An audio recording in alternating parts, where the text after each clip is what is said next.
আসসালামু আলাইকুম viewers, welcome back to my another new video. আজকে আমরা একটি গুরুত্বপূর্ণ ইংরেজি স্ট্রাকচার ক্লাস নিয়ে আলোচনা করব। Okay viewers, let's get started. ওখানে কেন যাবে না?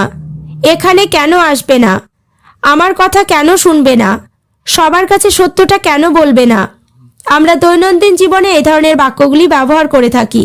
স্ট্রাকচার ব্যবহার করে কিভাবে বাক্যগুলিকে বলবো সেটি দেখে নিই। স্ট্রাকচারটি হলো why not to plus V1 plus object. কেন বলবে না অথবা কেন যাবে না অর্থে স্ট্রাকচারটি ব্যবহার করব। এবার আমরা কয়েকটি এক্সাম্পল দেখে নেব। ওখানে কেন যাবে না? ফাই নট টু গো দেয়ার। এখানে ফাই নট টু গো মানে কেন যাবে না, দেয়ার মানে ওখানে। ফাই নট টু গো দেয়ার মানে ওখানে কেন যাবে না। নেক্সট, এখানে কেন আসবে না? Why not to come here. এখানে ফাই মানে কেন, কাম মানে আসা ভার্ব, হেয়ার মানে এখানে object. Why not to come here মানে এখানে কেন আসবে না। পরেরটা, আমার কথা কেন শুনবে না? Why not to listen to me. এখানে ফাই মানে কেন, লিসেন টু মানে কারোর কথা শোনা, মি মানে আমার। Why not to listen to me মানে আমার কথা কেন শুনবে না।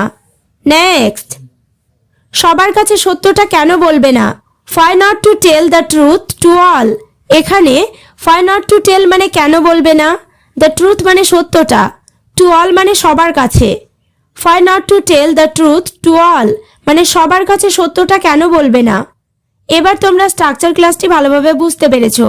তাহলে তাদেরকে নিমন্ত্রণ কেন করবে না, এই গাড়িটা কেন কিনবে না, আমার সাথে দেখা কেন করবে না, বাক্যগুলো ইংরেজিতে কি হবে অবশ্যই কমেন্ট করে জানিও।